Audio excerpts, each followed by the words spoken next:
The auction house reeked of desperation and wet fur. I stood pressed against the back wall, my threadbare cloak doing little to shield me from the cold that seeped through the stone.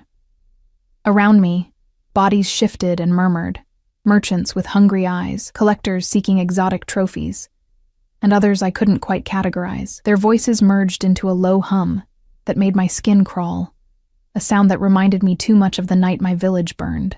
3 years.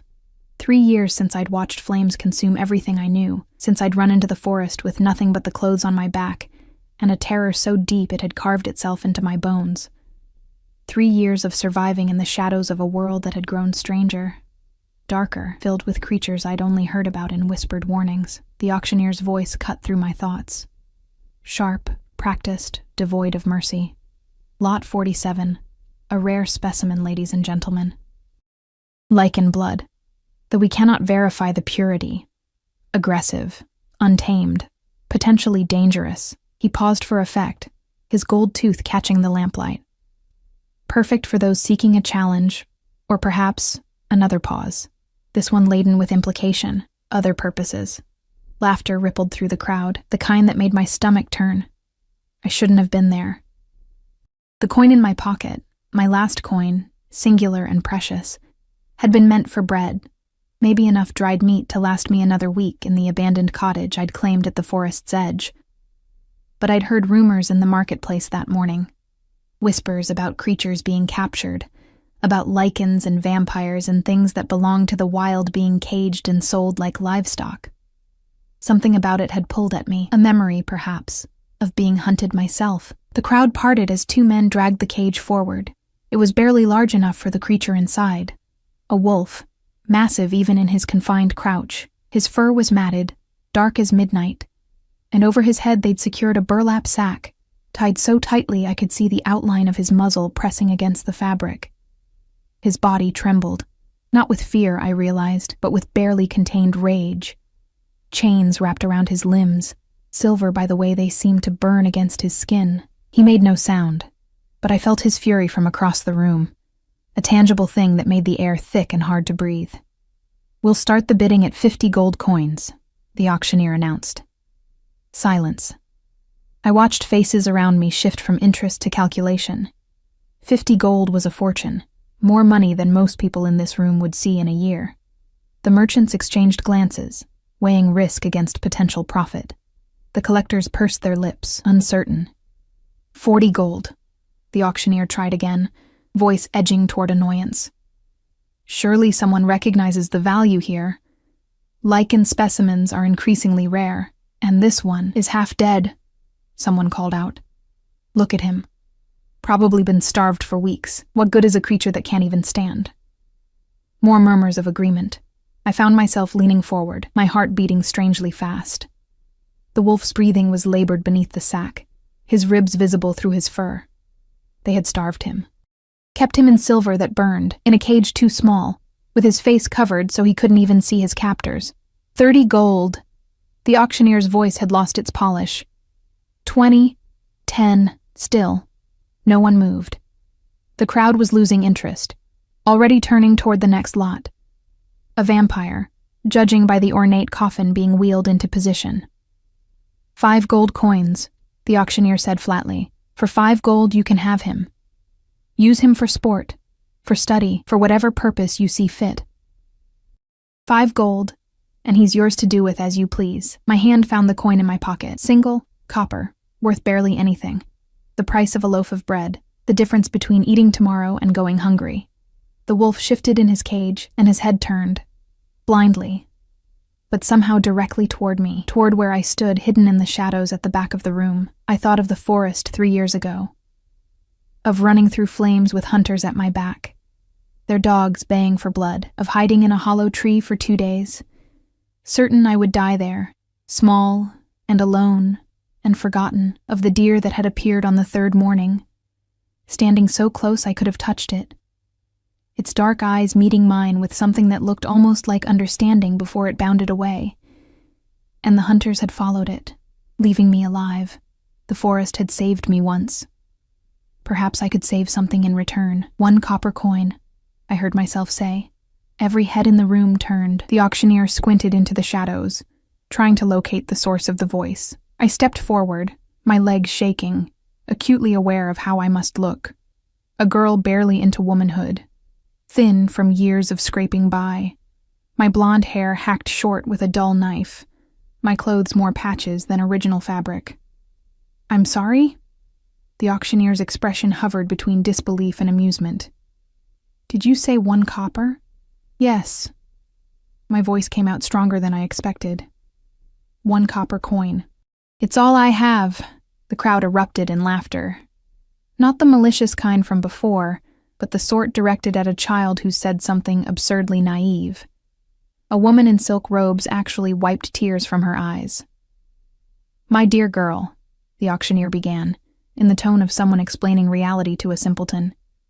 "This is a Lycan, a dangerous, wild creature worth nothing, apparently." I kept my eyes on the wolf, not the crowd. No one else bid. You were about to move on. 1 copper is more than 0 gold. The auctioneer's jaw worked soundlessly. Someone in the crowd whispered, "She's got a point." Another voice added, "Let her have the beast. It'll probably kill her within the hour." Good entertainment. More laughter. But the auctioneer was looking at me differently now, his expression calculating. I understood. He wanted to be done with a lot that had become an embarrassment, and there was probably entertainment value in watching a foolish girl get herself killed. "Very well." He cracked his gavel against the podium. "Sold to the young lady for 1 copper coin. May the gods have mercy on your soul." I walked forward on numb legs, the crowd parting with exaggerated care, as if I carried a disease. The wolf's cage was heavy, but the men who dragged it forward made no move to help me. Instead, they stepped back quickly once I'd pressed my single coin into the auctioneer's palm. "You'll want to keep that sack on his head," one of them advised, his face pale. "And don't remove the chains, not ever. That's not just any Lycan girl. There's something wrong with him. Something dark." I nodded, not trusting my voice. Up close, the wolf was even larger than I'd thought, easily the size of a draft horse, maybe bigger. His breathing rattled in his chest. The silver chains had left raw wounds on his legs, burns that wept clear fluid. I grabbed the cage's handle with both hands and pulled. It didn't budge. Behind me, fresh laughter erupted. "This will be good," someone said. 20 copper says she doesn't make it to the door. 10 says the beast breaks free before she clears the building. Hot shame flooded my cheeks, but I set my jaw and pulled harder. The cage scraped forward an inch, then another. My muscles screamed, my hands already blistering on the rough metal. But I kept pulling. Slowly, painfully slowly, the cage moved toward the door. The wolf remained utterly still. He could have thrashed, could have made this harder, but he didn't. It was as if he'd decided to simply wait. It took me nearly 20 minutes to drag the cage out of the auction house and into the alley behind it. By the time I'd managed it, my palms were bleeding. My breath came in gasps, and darkness had fallen completely over the city. I collapsed against the alley wall, my body shaking with exhaustion. The wolf's breathing had grown worse. Shallow, pained. In the dim moonlight, I could see how the silver had burned deep. Could smell the infection setting in. He was dying. I'd bought a dying wolf for my last coin. And now we were both going to perish. Him from his wounds, me from starvation.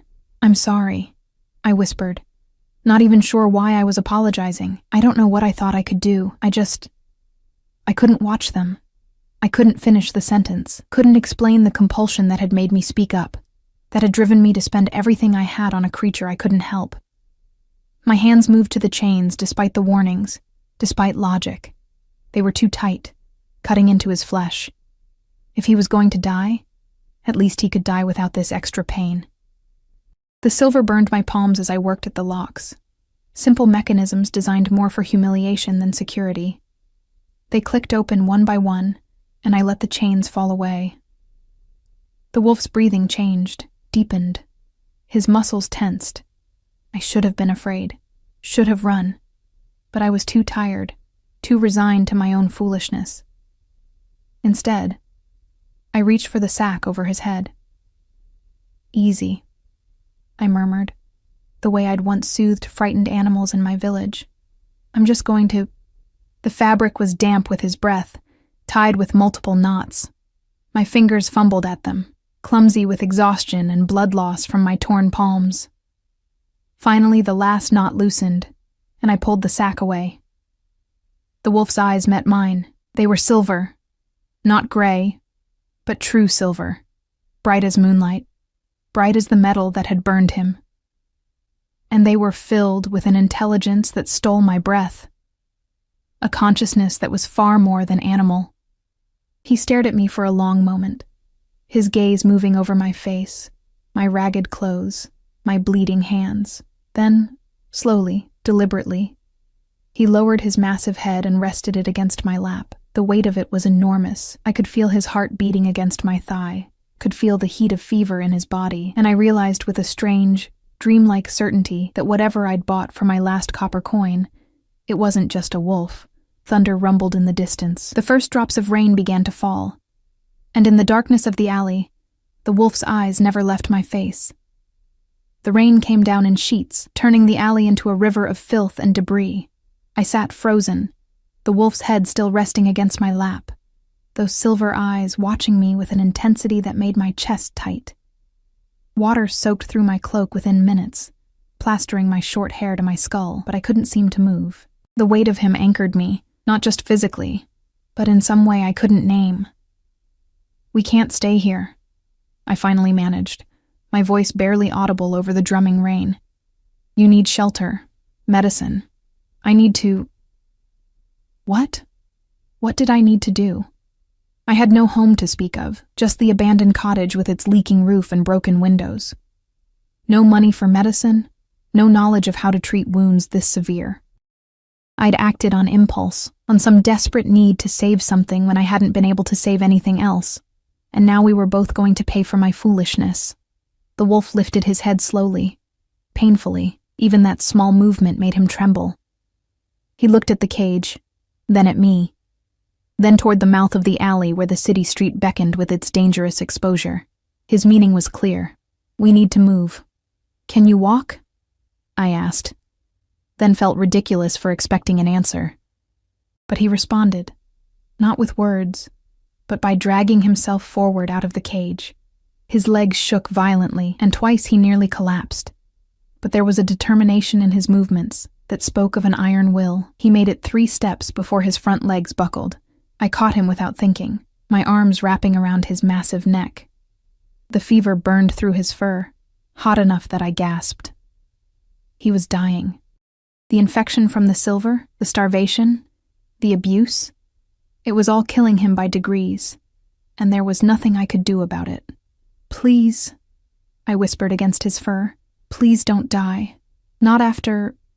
I didn't spend everything just to watch you die in an alley." His body shifted against mine, and I felt rather than heard the sound he made, a low rumble that might have been acknowledgement or simply pain. Then, with effort that must have cost him dearly, he pushed himself back to his feet. We moved through the rain-slicked streets like ghosts, me supporting as much of his weight as I could manage, him somehow staying upright through sheer stubbornness. The city at night was a different beast than during the day, darker, more honest about its nature. We passed taverns spilling drunken laughter into the streets, shadowed doorways where transactions I didn't want to understand took place, and twice we had to hide from patrol guards who would have killed him on sight. Each time we stopped, I wasn't sure he'd be able to start again. But each time, after a moment's rest, he would lever himself up, and we would continue. It took us nearly 2 hours to reach the forest's edge, 2 hours that felt like days, every minute stretched by fear and exhaustion. By the time we stumbled onto the overgrown path leading to the cottage, my legs were numb, and the wolf's breathing had taken on a wet, rattling quality that terrified me. The cottage appeared through the trees like a memory, small, half-collapsed but dry. I'd found it 6 months ago, had spent weeks making it barely habitable. It wasn't much, but it had kept me alive through the winter. Getting the wolf inside required every remaining ounce of my strength. The doorway was narrow, his body enormous, and halfway through he lost consciousness entirely, becoming dead weight that nearly crushed me. Somehow, I still don't know how, I managed to drag him the rest of the way, pulling him into the main room before collapsing beside him. For several minutes, I simply lay there, gasping, my vision swimming with dark spots. The rain hammered against the roof, finding every leak, creating a symphony of drips and splashes around us. Then training I didn't remember having kicked in. My mother had been a healer before the fire, before everything ended. I'd been too young to learn much, but some things had stuck. Muscle memory buried deep. I forced myself up, lit the cottage's single oil lamp with shaking hands, and assessed the damage. The burns were worse than I'd thought. The silver had eaten through fur and into flesh, leaving wounds that wept and stank of infection. His ribs showed starkly through his coat. They'd starved him for weeks, maybe months. There were older scars, too, marks that told stories of battles I couldn't imagine. I had so little.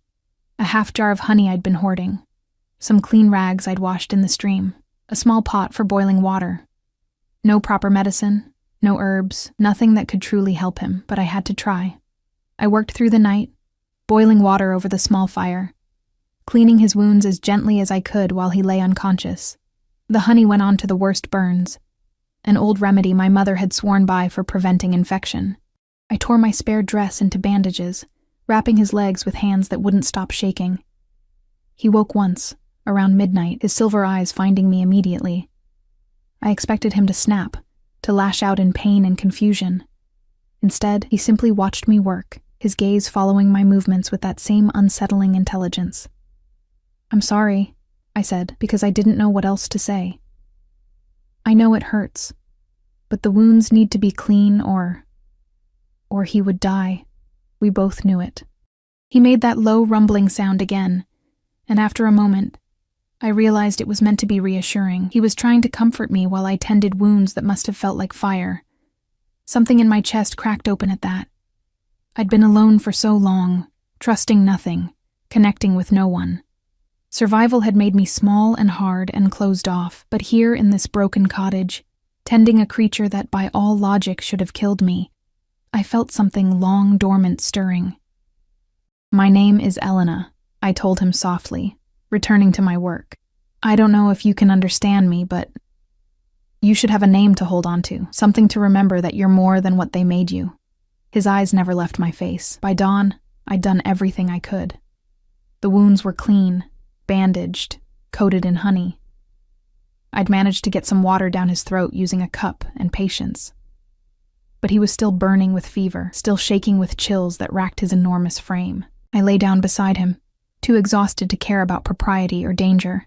My head rested against his shoulder, and I could feel his heartbeat, too fast, too irregular. "Don't die," I whispered one more time. "Please. I've lost too much already." Sleep claimed me before I could say anything else. I woke to sunlight streaming through the broken windows and the feeling of being watched. The wolf was awake, his silver eyes fixed on me with an expression I couldn't read, but something had changed. The fever had broken. I could tell by the way he breathed, easier now, deeper. And there was a new awareness in his gaze, a focus that made my breath catch, slowly, carefully. He lifted his head. The movement was still painful, but no longer seemed impossible. He looked at his bandaged legs, then at me, then around the cottage, taking in every detail of our surroundings. When his gaze returned to me, something passed between us, a current of understanding that had no words. He knew what I'd done, knew that I'd spent everything, risked everything, for a creature I didn't know. And I knew, with sudden certainty, that he would remember. "You're better," I said, relief flooding through me so strongly I felt dizzy. The fever broke. "You're going to be okay." He studied me for a long moment, then did something that stopped my heart. He bowed his head, a gesture of such profound respect and acknowledgement that it couldn't possibly be instinct. It was deliberate, purposeful, a sign of recognition from one conscious being to another. This wasn't just a Lycan, this was someone important, someone powerful, and I'd bought him for a single copper coin. The thought should have terrified me. Instead, all I felt was a strange sense of rightness, as if some invisible path had led me to that auction house, had put that coin in my pocket, had made me speak up when every instinct screamed to stay silent. Over the following days, I watched him heal with a speed that shouldn't have been possible. The burns that should have taken months to recover from began closing within a week. His strength returned in increments, until he could stand without assistance, then walk, then move with a grace that made the cottage feel impossibly small. But he didn't leave, and I didn't ask him to. We fell into a strange rhythm. I would hunt, poorly, with snares I barely knew how to set, and he would watch, sometimes helping by herding small game toward my traps with a subtlety that spoke of intelligence and patience. I would talk, filling the silence with stories of my village, my family, the before times that felt like someone else's life. He would listen, those silver eyes tracking every word, every expression.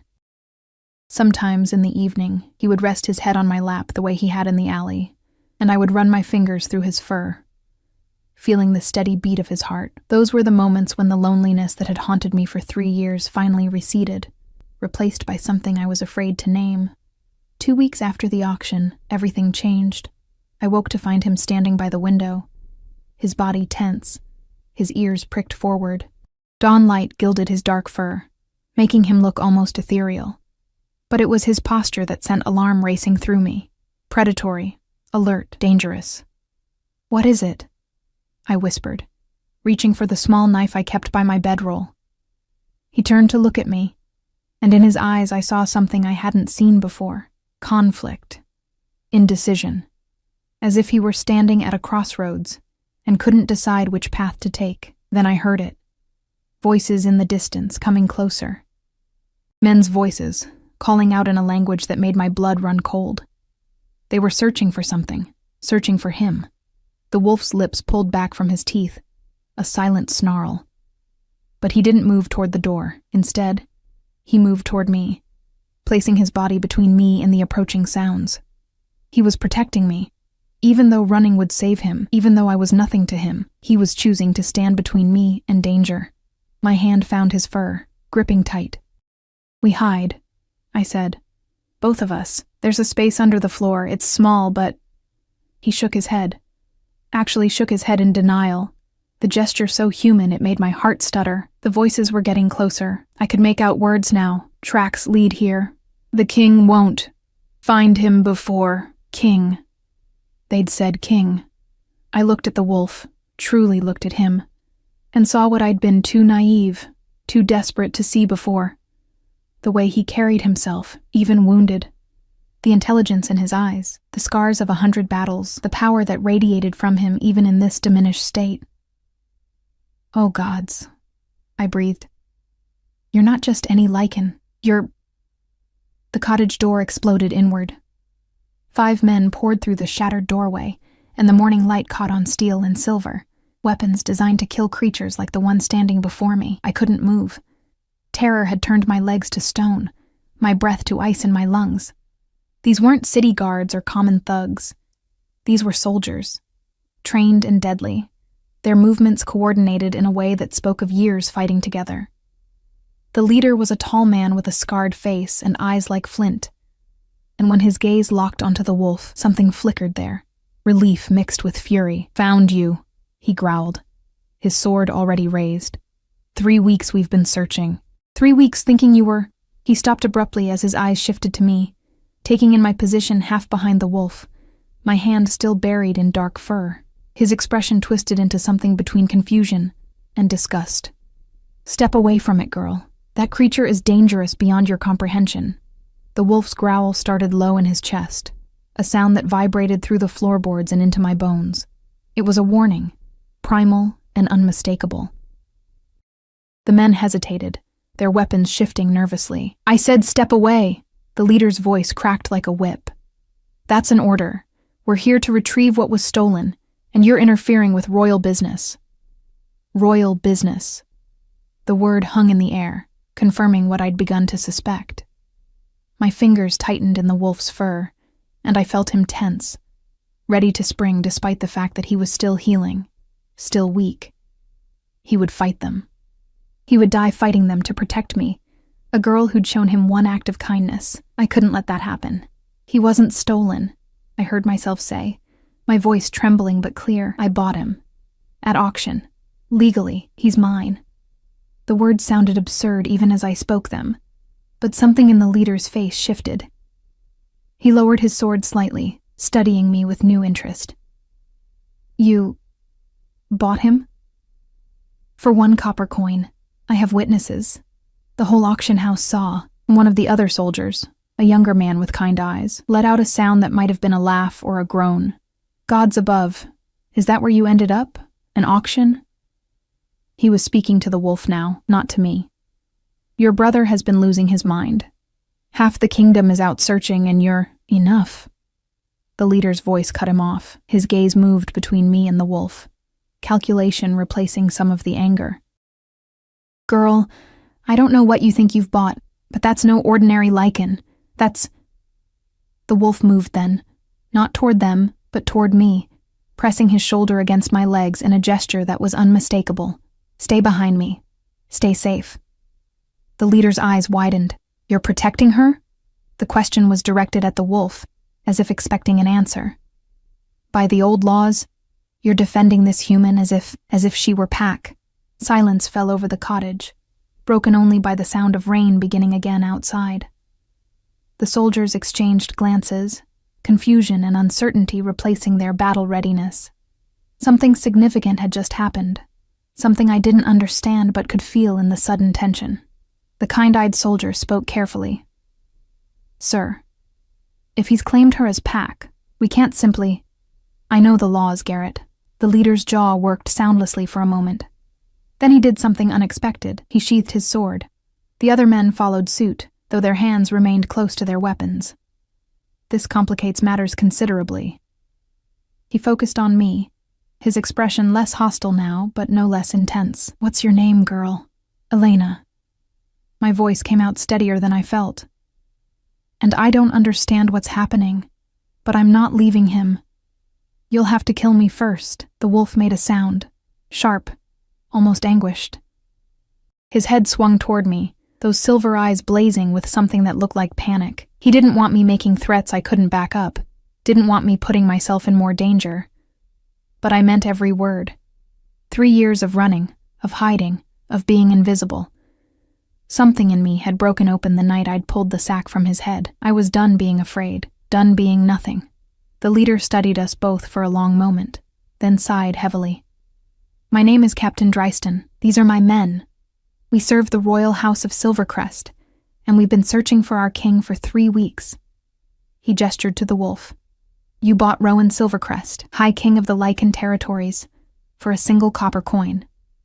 The world tilted sideways. King. He was a king. And I'd dragged him through the streets, bandaged him with torn clothing, let him sleep on the floor of a hovel that barely qualified as shelter. I'd petted him like a dog, talked to him like a child, told him stories about catching rabbits and missing my mother. Heat flooded my face. I tried to step back, to put proper distance between myself and royalty, but the wolf, Rowan, moved with me, still keeping himself between me and the soldiers. He can't shift, Garrett said quietly, something like pity in his voice. Can you, sire? Whatever they did to you in that place, it's locked you in this form. Rowan's head dipped once, acknowledgement and frustration in the movement. Captain Drystan's expression darkened. The auction house. Tell me everything about it. Who ran it? Who attended? Who captured him in the first place? I told them what little I knew, the location, the auctioneer's description, the crowd's reaction. It wasn't much, but Drystan listened intently, his face growing harder with each detail. They used silver, he said quietly. Not just chains, but something else. Something to suppress his ability to shift, to make him vulnerable. He looked at Rowan. How long were you captive? Rowan moved to the wall, where I'd scratched marks to count days. Using his nose, he indicated a number that made my stomach drop. 43 marks. 43 days of torture, starvation, humiliation. Mercenaries, Garrett spat. Has to be. Paid by someone who knew what they were doing. Someone who wanted him dead or broken, another soldier added. Someone with access to old magic. Captain Drystan ran a hand over his scarred face. This is an act of war. When we find who's responsible, he stopped, collecting himself. But first, we need to get you home, sire. The kingdom is unstable without you. Your brother is doing his best, but there are factions already circling, sensing weakness. Rowan looked at me, and in his eyes I saw the conflict again. Duty pulling him one way, something else pulling him another. He stays with me, I said, before I could stop myself. Until he can shift again, until he's fully healed, he stays with me. The cottage went silent. That's not possible, Captain Dryston said flatly. He's the king. He has responsibilities, obligations. He's injured. I stood straighter, forcing authority I didn't feel into my voice. Those burns will take weeks to fully heal. The infection could return. And you said it yourself. He's claimed me as Pack. Doesn't that mean something in your culture? Drystan's jaw clenched. It means everything. It means you're under his protection, bound by laws older than the kingdom itself. But it also means... He trailed off, looking at Rowan. It means he's bound to you as well. To your well-being, your safety. Then take us both. The words came out before I could think them through. If he needs to return to his kingdom, I'll go with him. But I won't let you separate us. You don't understand what you're asking. Garrett stepped forward, his kind eyes troubled. The court is a dangerous place, especially now. There are Lycans who would see a human as weakness, as something to exploit. You'd be a target, a pawn in political games you can't imagine.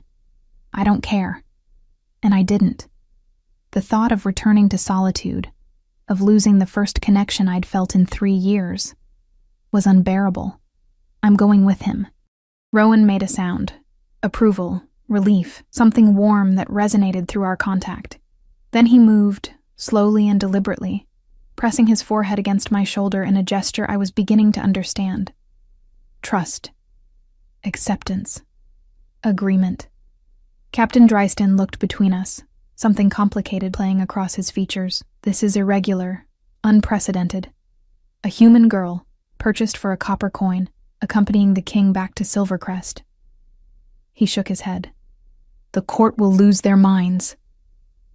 Let them, I said quietly. A smile ghosted across the captain's face, there and gone. You have courage, I'll give you that. Foolish courage, perhaps, but courage nonetheless. He turned to his men. Spread out, search the perimeter, make sure we weren't followed. As they moved to obey, he focused back on us. We leave at nightfall. It's safer to travel under cover of darkness, and it will give you time to prepare. After the soldiers left to patrol, the cottage felt simultaneously too small and too empty. Rowan moved to the corner where I'd set up my meager belongings, sniffing at the small bundle that represented everything I owned. It's not much, I said, embarrassed. I travel light. Have to, when you're always ready to run, when nowhere is really home. I didn't finish the sentence. Rowan looked at me, and I could swear I saw understanding in those silver eyes. He knew about running, about being alone even when surrounded by people. He was a king, but that didn't mean he hadn't known loneliness. I moved to sit beside him, my back against the wall. I'm sorry, I said quietly. I should have realized what you were, should have been more respectful, more... He bumped his head against my shoulder, cutting off the apology. Then he did something that stole my breath. He shifted his massive body until he could lay his head in my lap again, just as he had in the alley. A king, placing himself in a position of vulnerability, of trust. My hands found his fur automatically, fingers working through the thick coat the way I'd done every evening for the past 2 weeks. Everything's about to change, isn't it? I whispered. This cottage, this quiet life. It's over. A low rumble answered me, but whether it was agreement or reassurance, I couldn't tell. We sat like that as the sun climbed higher, as the rain came and went, as the reality of what I'd agreed to slowly settled into my bones. I was going to a kingdom of Lycans, to a court that would hate me, to a world I knew nothing about, but I wouldn't be alone, and neither would he. When nightfall came, Captain Dryston returned with horses and traveling cloaks. He'd brought clothing for me, simple but well-made, far better than my patched dress. From a village we passed through, he explained. You'll need to look presentable. I changed quickly behind a screen made of blankets, acutely aware of the soldiers waiting outside. The clothes fit reasonably well, and when I emerged, I caught something like approval in Garrett's expression. "You clean up well," he said with a small smile, "for a girl who bought a king for a copper coin." Despite everything, I found myself smiling back. The journey to Silvercrest would take 5 days, Drystan explained. 5 days traveling through territories I'd never seen, toward a destiny I couldn't imagine. Rowan would travel beside my horse, close enough to protect, but far enough to avoid drawing attention. As we prepared to leave, I took one last look at the cottage. My refuge, my hiding place, my home for the past 6 months. It would stand empty now, slowly falling back into the forest's embrace. "Ready?" Captain Drystan asked. I looked at Rowan, who stood waiting in the moonlight, his silver eyes reflecting the stars. He dipped his head once, an invitation and a promise. "Ready," I said, and we rode into the darkness, toward a future that terrified and exhilarated me in equal measure. The Silvercrest Palace rose from the mountain like something out of legend. All white stone and silver towers that caught the moonlight and threw it back in brilliant cascades. We'd been traveling for 4 days, and with each mile, the landscape had transformed from the wild forests I knew into cultivated beauty that spoke of power and ancient magic. I was exhausted. 4 days in the saddle had left me sore in places I didn't know could hurt, and the closer we got to the palace, the more my anxiety grew. Rowan had stayed close throughout the journey, never more than a few feet from my horse, his presence a constant reassurance. But even he seemed tense now, his ears constantly swiveling, his body coiled tight. "The court doesn't know yet," Captain Drystan had explained earlier. "We sent word ahead that we found him, but not. The circumstances. They're expecting their king. They're not expecting you." The palace gates opened as we approached, massive doors of silver-veined wood that moved soundlessly despite their size. Guards lined the entrance, Lycans in human form, I realized, their eyes flashing with an inner light that marked them as other.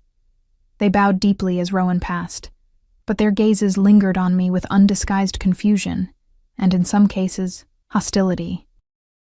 I kept my chin up, my hands steady on the reins, even as my heart hammered against my ribs. The courtyard beyond was filled with people. Word had spread fast. The king had returned. Lycans in various states of transformation crowded the space, some fully human, others with wolf features bleeding through, all of them focused on Rowan with expressions ranging from relief to concern to calculation. A man pushed through the crowd, younger than Rowan appeared, with the same silver eyes but lighter coloring, his features sharp with worry and exhaustion. He stopped short when he saw Rowan, his face crumpling with emotion. "Brother," he breathed, the word barely audible. Then he was moving again, dropping to his knees before the massive wolf. "Thank the old gods. We thought. We feared." Rowan moved forward, pressing his forehead against his brother's, a gesture of affection and reassurance. The crowd murmured, relief palpable in the air, but then the brother's eyes found me, still mounted on my horse, and his expression shifted to confusion. "Who is this?" he asked, rising. "Captain Drystan, who is this human? And why—" "Her name is Elena," Drystan said carefully. "She's the reason we found him. She's also complicated." The brother, the prince, I realized, looked between us, his intelligence sharp in those silver eyes. Complicated how? Rowan moved then, walking back to stand beside my horse, his meaning clear. The crowd's murmurs grew louder, confusion spreading like wildfire. "She purchased him," Drystan said bluntly, "at auction, for 1 copper coin, and he's claimed her as pack." Silence crashed over the courtyard. Then chaos erupted. Voices raised in shock, anger, disbelief. I saw faces twist with rage, others with calculation. A woman with silver-streaked hair pushed forward, her elegant features contorted with fury. "Pack?" she spat. "He's claimed a human as pack? That's impossible. It's against every tradition, It's his right as king," Drystan interrupted, his voice cutting through the noise. "The old laws are clear. A king's choice of pack is sovereign and unquestionable. But she's human," another voice called out. "Weak, fragile, Pray, Rowan's snarl silenced them instantly. It was a sound of pure dominance, of power that needed no human form to be absolute. Several Lycans actually backed away, their eyes dropping in automatic submission. The prince raised his hands, calling for calm. Everyone, please. This is a joyous occasion. Our king has returned. The details can be sorted out later. For now. He looked at me, and I saw the calculation behind his courtesy. For now, let's welcome both our returning king and his companion. It wasn't exactly warm, but it was better than open hostility. I dismounted carefully, my legs shaking from more than just the long ride. Rowan immediately pressed against my side, his bulk a solid wall of protection. The prince approached us, his movements careful. "I'm Theron," he said to me. Rowan's brother, acting regent in his absence. He paused, his eyes searching my face. "You saved him?" "I bought him," I corrected quietly. I didn't know what he was. I just couldn't watch him die. Something shifted in Theron's expression. Surprise, perhaps even respect. "For 1 copper coin, your last coin, from what Dryston tells me," heat crept up my neck. "It was all I had. And you spent it on a dying wolf in an auction house." Theron studied me for a long moment, then looked at his brother. "She's either the bravest fool in the kingdom or something else entirely.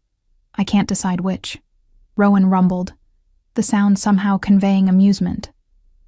"Come," Theron said, gesturing toward the palace. "You both need rest, food, and privacy. The court can wait until tomorrow to satisfy their curiosity." He paused. "Though I warn you, tomorrow will not be easy. There are those who will see your presence as weakness, as opportunity." "I understand," I said, though I wasn't sure I did. The palace interior was overwhelming. High ceilings covered in murals of wolves and forests, silver inlaid in intricate patterns across marble floors, tapestries that seemed to move in the corner of my vision.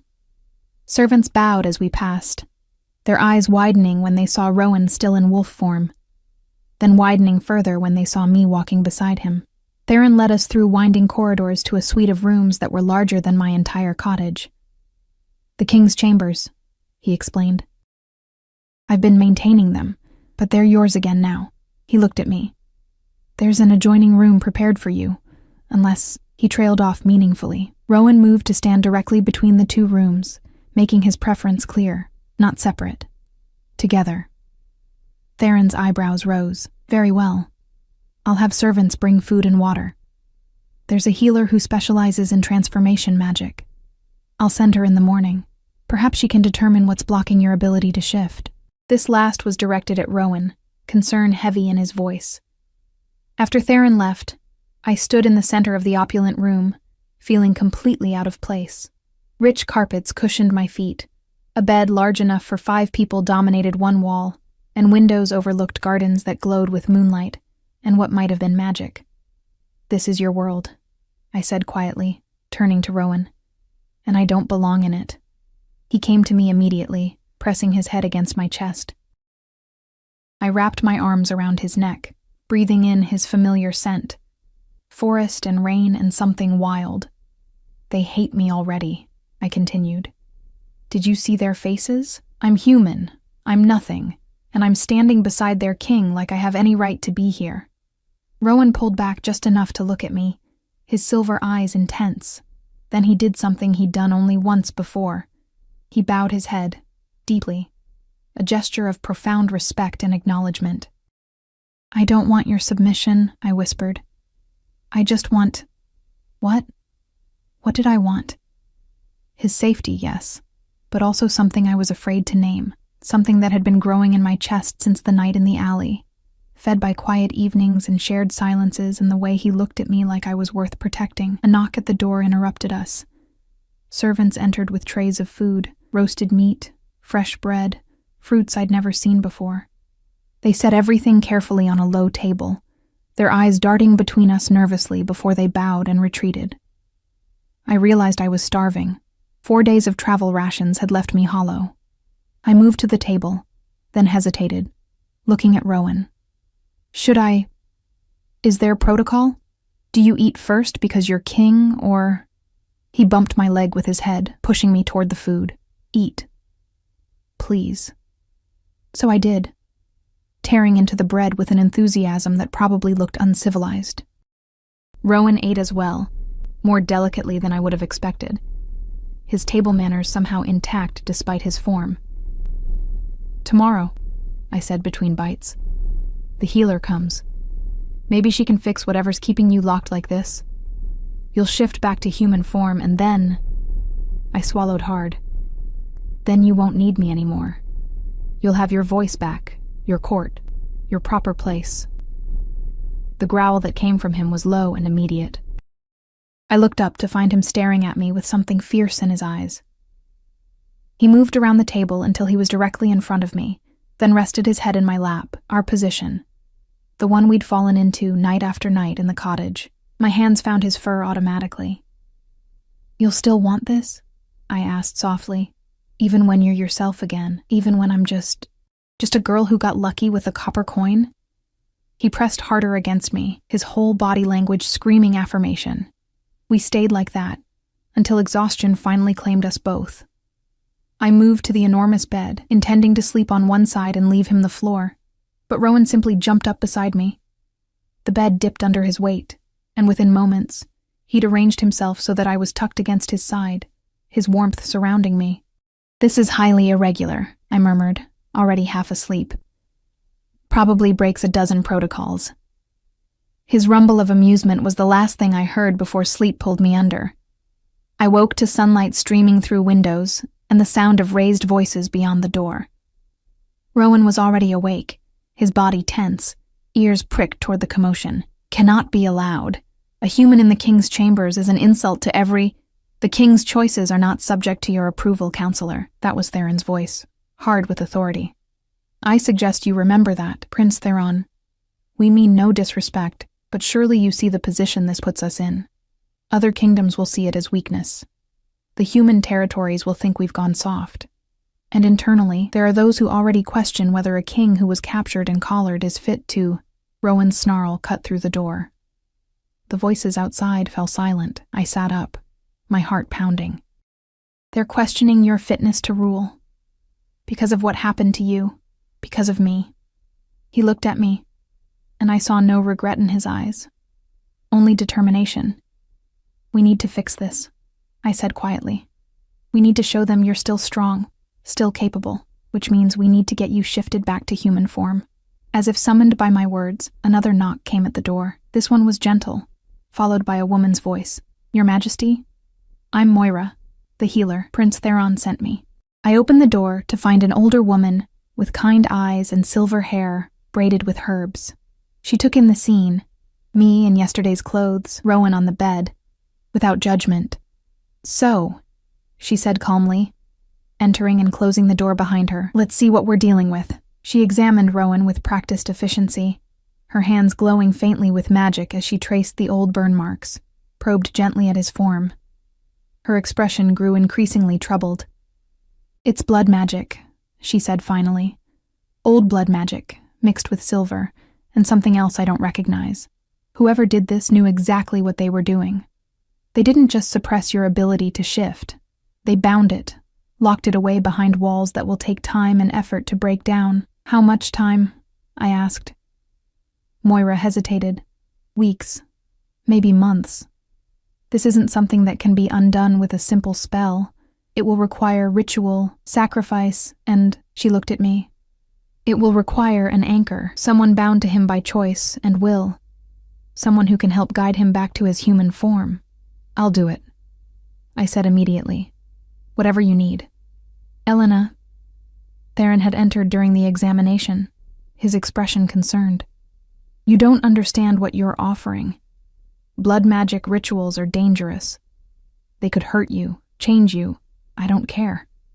I looked at Rowan, saw the frustration and pain in his silver eyes. He saved me in that cottage. He protected me from his own soldiers. I'm not going to abandon him now, because there's risk involved. Moira and Theron exchanged glances. Then the healer smiled. A real smile, warm with approval.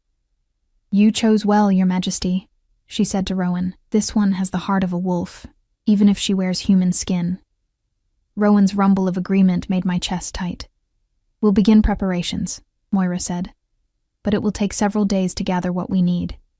In the meantime, she looked at me seriously. You need to learn about our world, our customs. You need to be ready for the court, because they will not be kind. And you need to decide, are you here just to help him shift back? Or are you here for something more? The question hung in the air, heavy with implication. I looked at Rowan, at the king who'd trusted me with his vulnerability, who'd chosen to protect rather than dominate, who looked at me like I was precious rather than disposable. Something more, I said quietly. I'm here for something more. The next 3 weeks were a whirlwind of lessons, rituals, and navigating a court that viewed me with emotions ranging from curiosity to outright hostility. Moira became my unexpected guide. Each morning, she would arrive at dawn with herbs, texts, and patience I didn't deserve. She taught me about Lycan customs, the hierarchy, the challenges, the delicate dance of dominance and submission that governed their society. She explained that Rowan's claiming of me as Pack was unprecedented, but not illegal, that it bound us in ways even I didn't fully understand yet. Pack bonds are sacred, she said one morning as we prepared ingredients for that evening's ritual. They're not just social structures, they're magical, written into the very essence of what we are.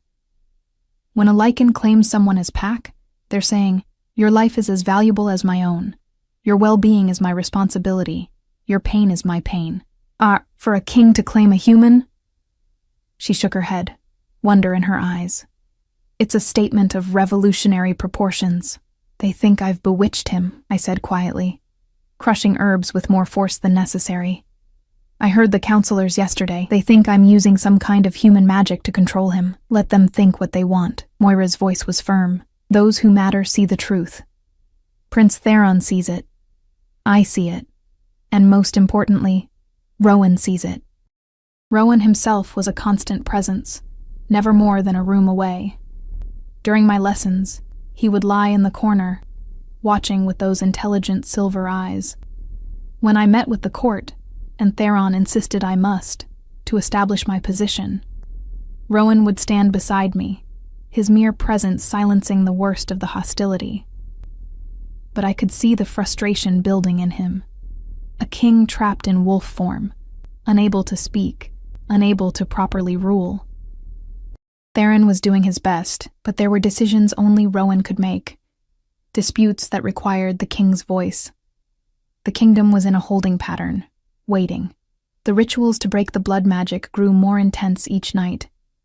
Moira would draw circles in salt and silver, chant in languages I didn't recognize, while I sat in the center with Rowan, my hands on his fur, my will focused entirely on him. We were trying to forge a connection strong enough to pull him back to his human form, to break through the walls that had been built around his ability to shift. It was exhausting. Each ritual left me drained, seeing double, my head pounding with the effort. But slowly, incrementally, we were making progress. Moira said she could feel the walls weakening, the magic responding to our combined will. One more ritual, she said on the 21st day, tomorrow night, during the full moon. That's when we'll have the most power, the best chance of breaking through completely. That night, I couldn't sleep. I stood on the balcony of our chambers, looking out over the moonlit gardens, my mind churning with anxiety. Tomorrow would either change everything or leave us back where we started. I felt Rowan before I heard him, his presence warm at my back. He pressed against my side, and I automatically buried my fingers in his fur. Are you afraid? I asked softly. Of tomorrow? Of what happens if it works? He made a questioning sound, his head tilting. When you can speak again, I continued, you'll be able to tell me I misunderstood everything. That this bond is just protection, just obligation. That once you're healed, you won't need some foolish human girl who spent her last coin on a creature she couldn't even recognize. Rowan moved then, deliberately positioning himself in front of me. His eyes caught mine and held, blazing with intensity. Then slowly, he lifted one massive paw and placed it over my heart. The gesture was so human, so deliberate, that tears stung my eyes. You're saying I'm wrong? I whispered. He pressed harder, his meaning clear. You're in here. You're part of me. That doesn't change. I wrapped my arms around his neck, burying my face in his fur. Tomorrow, then. We'll finish this tomorrow. The day of the final ritual dawned clear and bright. The palace was buzzing with energy. Everyone knew what was happening, that tonight the king would either return to his full power or remain trapped. The court's anticipation was palpable, electric. Theron found me in the library where I'd been trying to distract myself with books I couldn't focus on. The council wants to attend the ritual, he said without preamble. They're demanding it, actually, claiming they have a right to witness. No. The word came out sharper than I intended. This is private, intimate. I won't perform for an audience. Theron's expression softened with approval. Good. That's what I told them. But be prepared. If this works, they'll descend immediately. They have questions, demands, proposals that have been building for weeks. And if it doesn't work, he was quiet for a moment, then we continue as we have been. Rowan is still king, regardless of his form. Though, he hesitated. There are whispers, challenges being considered. Some of the older families think a king who can't shift is a king who's lost favor with the old gods. That's ridiculous. What happened to him was an attack, not divine judgment. I agree. But politics rarely care about logic. He sighed. Just be ready for anything. As the sun set, Moira came to collect us. She'd prepared the ritual chamber, a circular room at the heart of the palace, its walls carved with ancient symbols that seemed to pulse in the dim light. Candles surrounded a large circle of salt and crushed silver, herbs I couldn't name burning in braziers that filled the air with sweet, acrid smoke. This is it, Moira said, her expression serious. Everything we've been building toward. Elena, you'll sit in the center. Rowan, you'll position yourself facing her. The ritual will require you to draw on every ounce of connection you've built. You need to want him back. Not for the kingdom, not for duty, but for himself. The magic responds to truth, to genuine desire. I do want him back, I said quietly. More than anything. We took our positions. Rowan settled in front of me, close enough that our knees touched, his eyes locked on mine. Moira began the chant, her voice rising and falling in rhythms that seemed to resonate with something deep inside my chest. The candles flared brighter. The symbols on the walls began to glow, silver light bleeding from the carved stone. I felt power building in the room, pressing against my skin like static before a storm. Now, Elena, Moira commanded. Reach for him. Find the thread that connects you and pull. I closed my eyes and focused inward, searching for the bond I knew existed, but had never consciously touched. And there, a golden thread, warm and strong, stretching between my heart and his. I wrapped my will around it and pulled with everything I had. Pain exploded through my skull. I gasped, but didn't let go. I could feel Rowan on the other side, feel him pushing against the walls that bound him, feel his desperation to break free. The thread between us glowed brighter, pulling taut. More, Moira urged. You're almost through. I pulled harder, ignoring the blood I could taste in my mouth, ignoring the way my vision was darkening at the edges. Rowan's presence blazed on the other side, strong and fierce, and utterly unwilling to give up. Something cracked, then shattered. Light exploded through the room, so bright I cried out. I felt Rowan's presence surge, felt the walls break and dissolve, felt his power rush back into him like a tidal wave. When the light faded, I opened my eyes to find not a wolf sitting before me, but a man. He was breathtaking, tall and powerfully built, with dark hair that fell past his shoulders, and those same silver eyes that had haunted me for weeks. Scars marked his body, old battles written on his skin, and he was breathing hard, his chest heaving with the effort of transformation. Elena, he said, and his voice was deep, rough from weeks of disuse. My name on his lips made something in my chest crack open. Elena, look at me. I was looking, couldn't stop looking, couldn't breathe properly. He reached out with shaking hands and cupped my face, his touch gentle despite the tremor. I need you to understand something, he said urgently.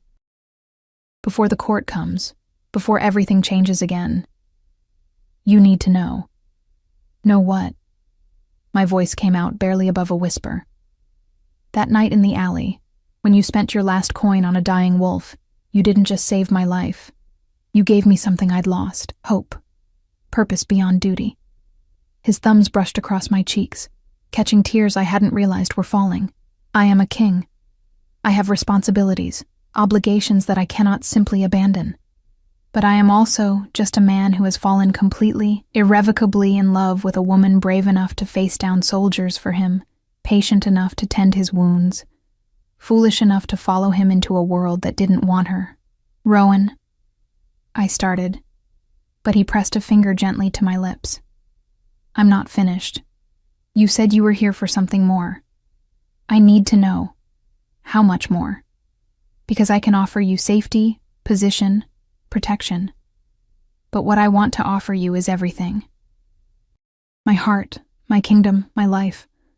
I want you beside me, not as pack, not as companion, but as my equal, my mate, my queen. The world stopped spinning.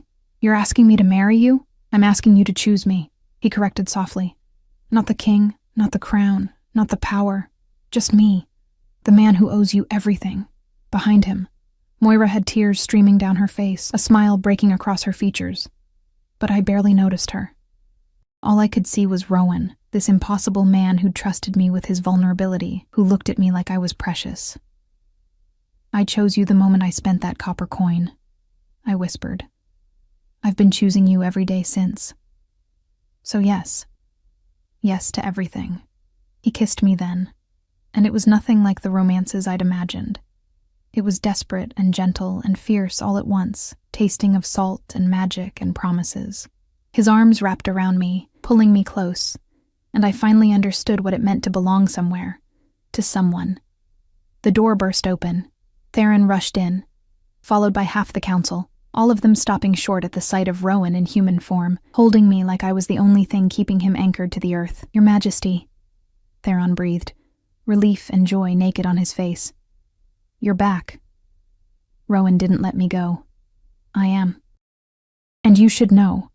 I'm claiming this woman as my mate, my future queen. Anyone who has a problem with that can challenge me directly. Silence fell over the assembled council. I saw calculation, surprise, even some approval in various faces. Then, one by one, they dropped to one knee, even the ones who'd been most hostile to me. Long live the king, they chorused. Long live the queen. The weeks that followed were a blur of preparations, negotiations, and adjustments. The council had questions, so many questions, about what had happened during Rowan's captivity. Who had captured him, and why? Captain Drystan launched an investigation that uncovered a plot by a rival kingdom, an attempt to destabilize Silvercrest by removing its king. The conspirators were dealt with through a combination of diplomacy and force that reminded me exactly how powerful Rowan truly was, but through it all, he remained the man I'd seen in that alley. Capable of gentleness, of vulnerability, of choosing compassion over cruelty. Our wedding took place during the next full moon, a ceremony that blended Lycan tradition with human elements at my request. I wore silver that caught the moonlight, and Rowan wore his crown for the first time since his return. But when he looked at me, I didn't see the king. I saw the wolf who'd trusted me, who'd chosen to protect rather than dominate. The vows we spoke were ancient, binding us not just legally, but magically, the bond between us solidifying into something unbreakable. When it was done, when he kissed me before the assembled kingdom, the Lycans howled their approval, a sound that echoed through the mountains and made my heart soar. 6 months later, I stood on the palace balcony, watching the sun set over the kingdom I'd somehow become part of. Rowan's arms wrapped around me from behind, his chin resting on my shoulder. Any regrets? He murmured against my ear. About that copper coin? I laughed, turning in his arms to face him. Only that I didn't have 2 copper coins. Think what I could have gotten with that kind of wealth. He growled playfully, nipping at my neck. You got the best possible bargain. A king for a copper. Though I think I got the better deal. A queen for a moment of hope in a dark alley. We saved each other, I said softly, reaching up to cup his face. That's what makes it perfect. Below us, the kingdom was settling into evening routines. Lycans and humans learning to coexist in ways that would have seemed impossible a year ago. My presence as queen had opened doors, started conversations, begun healing rifts that had existed for generations. There were still challenges, still those who questioned, who resisted change, but we faced them together, king and queen, wolf and woman. Two souls bound by a copper coin and a choice made in darkness. Rowan pulled me closer, and I rested my head against his chest, listening to the steady beat of his heart, the same heart that had beat against my thigh in that alley, that had trusted me when he had no reason to. "Tell me the story again," I said, smiling up at him. "About the foolish girl who spent her last coin on a wolf with a sack over his head." "Once upon a time," Rowan began, his voice warm with love and amusement, "there was a girl brave enough to see worth where others saw only danger, and she saved not just a wolf, but a king. And in saving him, she became a queen. And they lived happily ever after," I finished. "No," he corrected gently, kissing my forehead. "Not happily ever after, just happily.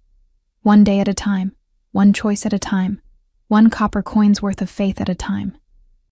And as the stars began to emerge above Silvercrest, as the kingdom settled into peaceful night, I knew he was right.